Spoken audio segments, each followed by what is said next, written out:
আমার তো মাথাটা কি যেন করতেছে, আমার মনে হচ্ছে আমি এখনই অজ্ঞান হয়ে যাবো।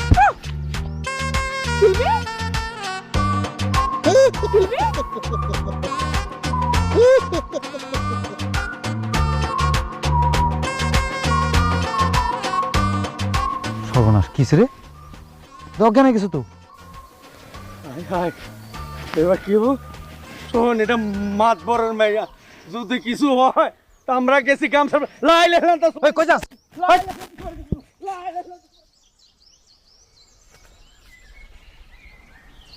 আসলে আসামে গেছে রে। হ্যালো, কি রে? হেই জিন জিন ভূত ভূত ভূত ভূত। ভূত না, আমি ভূত না। এই, শেরের উপর